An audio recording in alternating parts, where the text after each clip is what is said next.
Coucou tout le monde, c'est Lydie et bienvenue dans cette nouvelle vidéo. Alors on se retrouve aujourd'hui dans une vidéo un petit peu spéciale. J'ai décidé de faire cette vidéo car j'ai vraiment beaucoup de demandes en messages privés ou en commentaires et autres sur comment je fais pour imprimer des petites photos. Il est donc temps que je fasse cette vidéo afin de répondre à la demande de tout le monde, mais sachez qu'en fait une des raisons pour laquelle je n'ai pas fait cette vidéo plus rapidement, c'est parce que j'utilise des logiciels professionnels et des programmes propres au Mac et que j'utilise Mac depuis plus de 8 ans et que je ne sais pas du tout ce qui serait l'équivalent sur PC. Donc je sais que tout le monde n'a pas de Mac ou de logiciel pro comme Photoshop etc. Et donc du coup j'avais peur de ne pas satisfaire la plupart des abonnés, mais malgré tout je fais quand même cette vidéo finalement en me disant que peut-être ça peut vous aider même si vous êtes sur PC. Je sais par exemple qu'il y aurait sur PC PhotoFiltre qui est une version simplifiée de Photoshop, donc pourquoi pas essayer de faire dessus ce que je vais vous montrer ici. Mais je ne vous garantis pas de répondre à toutes vos demandes concernant PC car je n'en sais rien du tout, je ne sais plus du tout ce qui se fait sur PC actuellement. Alors premièrement, je tiens à préciser que la plupart de mes photos sont imprimées par mon mari qui est photographe et qui les imprime dans son magasin d'impression en format proofing. Donc le format proofing est un format d'impression d'essai. Donc avant d'imprimer une grande impression, souvent les photographes impriment un proofing pour voir si ça donne bien. Il y a des proofings mat ou brillants, etc. Donc voilà, c'est pour voir aussi un petit peu le type du papier, c'est pour voir la qualité de la photo. Et bien moi, ce format me plaît bien car c'est un petit format qui est parfait pour mes mini-albums. Donc la photo mesure sans les bords blancs 10 sur 7 cm, ce qui équivaut à la moitié d'un format classique d'une photo qui est de 10 sur 15 cm. Et donc voilà, j'ai la chance d'avoir le mari qui me fait de belles photos et en plus me les imprime en grosse quantité en proofing. Alors deuxième chose, et là je vais filmer l'écran de mon ordi, donc il m'arrive de vouloir imprimer vite une photo pour la scraper tout de suite, et si j'ai pas envie d'attendre que le mari le fasse à son magasin, je vais utiliser pour ça la Canon Selfie, qui est une petite imprimante photo. Donc elle imprime des photos de format 10 sur 15 cm qui est le format classique. C'est une super machine, moi j'ai une vieille version qui me convient parfaitement, et cette machine a une application sur téléphone et sur ordinateur que je trouve vraiment pas super, et donc c'est pour ça que j'ai tout de suite laissé tomber de passer par ça ou de brancher ma clé sur la machine. J'obtenais des photos coupées, mal cadrées, bref, l'horreur. Donc moi, je suis passée directement par mon ordi de deux manières différentes. Donc je vais vous montrer les deux manières. La première, la voici. Donc je passe par le lecteur de photos principales sur Mac qui s'appelle Aperçu. Donc je sélectionne ici deux photos de la Floride et j'aimerais imprimer ces deux photos sur une page. Je vais donc les ouvrir en double cliquant dessus ou en maintenant majuscule pour bien les sélectionner toutes les deux, et je double-clique. Et les photos s'ouvrent automatiquement par défaut sur Aperçu. Donc je sélectionne à nouveau les deux photos, puis je vais en haut dans Fichier, puis Imprimer. Donc première chose que je vais faire ici, c'est que je vais sélectionner l'imprimante qui me convient. Donc forcément j'ai une imprimante basique qui fait des impressions, des photocopies normales. Et moi je veux les imprimer avec la Canon Selfie. Donc je sélectionne Canon CP910 qui est le modèle de ma machine.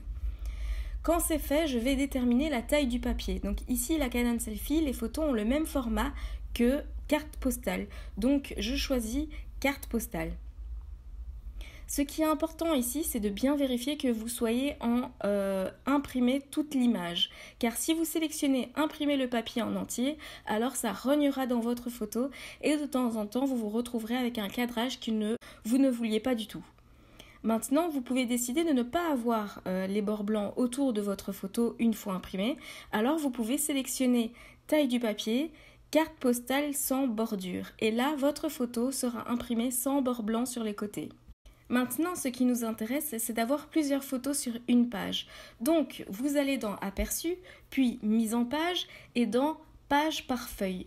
Vous sélectionnez deux, puisque moi j'ai sélectionné pour l'instant deux photos, et là apparaissent vos deux photos sur une page. Vous pouvez décider dans les bordures de mettre des bordures ou pas.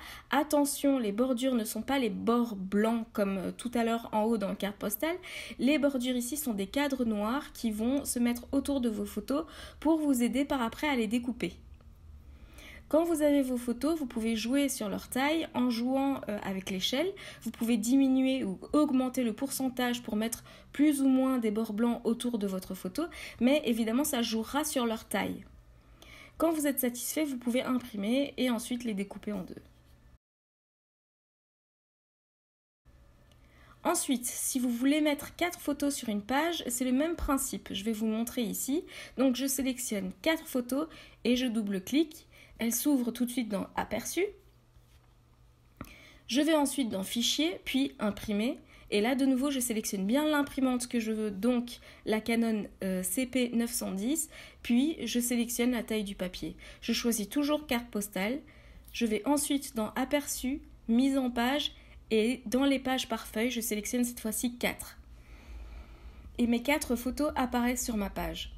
Je peux juste en dessous décider du sens, de l'ordre aussi, mais moi c'est le genre de choses qui ne me sert pas à grand chose puisque par après je les découpe toujours. Et puis de nouveau ici, je fais attention de bien cocher, imprimer toute l'image car de nouveau on peut se retrouver avec des personnes coupées ou des lamantins coupés en deux. Et puis je clique ensuite sur Imprimer. Maintenant, cette technique ne laisse pas beaucoup de liberté. Le logiciel qui pour moi laisse la totale liberté, c'est Photoshop. Il faut pouvoir le maîtriser.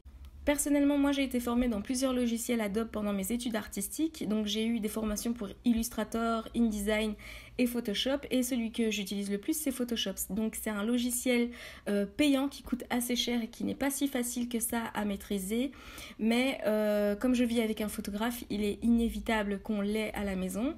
Donc il existerait une version gratuite et simple, mais ça j'en sais pas plus, donc je sais pas vous dire ce que je sais là-dessus. Apparemment, Photofiltre pourrait faire ce que je vais vous montrer, donc je vais quand même vous montrer en quoi il est vraiment intéressant en dehors du fait de faire des retouches. Donc je vais sélectionner mes 4 photos dans mes fichiers et je vais les glisser dans mon logo en bas, Photoshop, qui est le logo avec le P et S. Et il s'ouvre dans mon logiciel. Donc à chaque fois, il me demande des choses à l'ouverture. Je dis non, non, non, on touche pas. Généralement, il ne faut pas trop chipoter avec Photoshop. Et donc, j'ai mes 4 fenêtres avec les photos en haut de mon Photoshop. Je vais ouvrir une nouvelle fenêtre vide. Je vais donc aller dans Fichier, je clique sur Nouveau. Et là, on me demande la taille du nouveau fichier. Je vais sélectionner Papier format international, qui est en fait le format A4. Je clique sur OK et voici ma nouvelle fenêtre avec mon A4. Et bien en fait cette page c'est ma photo qui pour l'instant est blanche. Donc même si c'est du A4 ça n'a pas d'importance parce que je vais vous montrer ensuite pourquoi. Ce que je vais faire ici, c'est que je vais prendre mes 4 photos et les glisser dans ma page blanche. Je vais donc dans les photos, l'une après l'autre, je les sélectionne avec ma flèche, donc je clique dessus, je maintiens ma souris appuyée et je glisse vers mon nouveau document qui va s'ouvrir automatiquement. Et là, je lâche ma souris et ma photo apparaît sur ma page. Évidemment, les photos sont de haute qualité, du coup leur taille est beaucoup plus grande que le A4, donc je vais diminuer leur taille pour les placer sur ma page blanche. Donc pour cela, je clique dans le coin du cadre de ma photo et je glisse pour la diminuer en maintenant la touche majuscule de mon clavier. Alors, je précise qu'il faut vraiment maintenir la touche majuscule car si vous ne la maintenez pas, la photo va se déformer en fait. Je vais donc placer ma photo où je veux dans ma page et je vais y ajouter les autres photos de la même manière. J'ouvre leur fenêtre, je clique dessus, je reste appuyée sur ma souris et je glisse sur la fenêtre de mon nouveau document. Je rétrécis la photo en maintenant majuscule et quand je suis satisfaite de sa taille, je clique toujours sur Enter pour dire que je ne veux plus déformer la taille de la photo. Et donc je rétrécis le cadre de ma photo, je la place ensuite où je veux sur ma page. Je pourrais arrêter à 2 photos et les imprimer, mais je vais continuer ainsi de suite et ajouter encore une autre photo pour vous montrer que vraiment ici je choisis le format que je veux.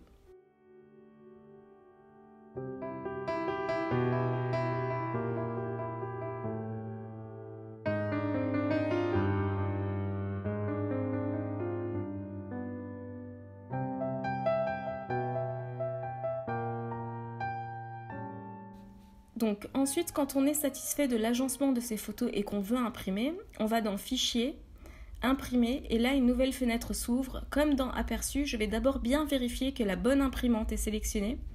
Donc je sélectionne bien ma Canon Selfie, mais je fais un petit arrêt sur image ici, car regardez bien un petit peu les photos. Pour l'instant, c'est toujours du A4. Les photos sont toujours en format 21/29, car vous les voyez complètement zoomées. Et si j'imprime, comme vous pouvez voir, mes photos vont être totalement coupées. Donc je vais aller dans les paramètres d'impression, je clique bien sur taille du papier et même chose ici, je sélectionne carte postale qui est le format qui correspond à la Canon Selfie. J'enregistre, puis je ne touche pas au blabla Photoshop trop compliqué, je vais descendre un peu ma fenêtre et je vais arriver à ce petit truc qui moi m'intéresse, qui dit ajuster au support. Et en cliquant dessus, toute ma page qui était en A4 apparaît en entier sur mon 10/15 cm, donc dans mon format carte postale. Et donc là, ici aussi, vous pouvez mettre carte postale sans bordure et donc il n'y aura pas de blanc autour de vos photos, surtout sur les côtés droit et gauche. Donc quand vous êtes satisfait, vous pouvez aussi cliquer sur imprimer. Et donc voilà comment je fais. Je ne sais pas si ça aidera beaucoup d'entre vous, mais au moins j'aurai répondu à toutes vos interrogations. Évidemment, Photoshop ne sert pas à faire de la mise en page à la base, mais on peut le faire quand même, donc je le fais. Je fais même des affiches sur Photoshop au lieu de les faire plutôt sur Illustrator et InDesign, parce que j'affectionne plus ce logiciel et parce que c'est aussi celui que je maîtrise le mieux et dont je connais les outils, les raccourcis et comment l'utiliser au maximum. Par exemple, je l'utilise aussi avant d'imprimer. Je sais que ma Canon Selfie a tendance à désaturer mes photos. Donc mes couleurs sont un peu plus ternes une fois imprimées. Et donc sur Photoshop, juste avant l'impression, je vais les saturer un peu plus sans enregistrer les photos ni les modifier. Et bon, tout ça, c'est long à expliquer. J'ai eu 3 ans de formation sur Photoshop, donc ce serait long de tout vous montrer en vidéo. Il faudrait limite que je crée une autre chaîne et j'avoue que je n'en ai vraiment pas envie. Mais je suis sûre qu'il en existe déjà sur YouTube pour ceux que ça intéresserait d'en apprendre un peu plus sur Photoshop. Et donc voilà pour cette vidéo qui change un petit peu de d'habitude, mais qui, je l'espère, aura répondu à vos questions et qui, j'espère aussi, vous aura plu. Si vous voulez être tenu au courant des nouvelles vidéos qui sortent, vous pouvez cliquer sur la petite cloche ici en bas. Si vous n'avez pas vu cette vidéo, vous pouvez cliquer dessus. Vous pouvez également me suivre sur les différents réseaux sociaux. À très bientôt dans une prochaine vidéo.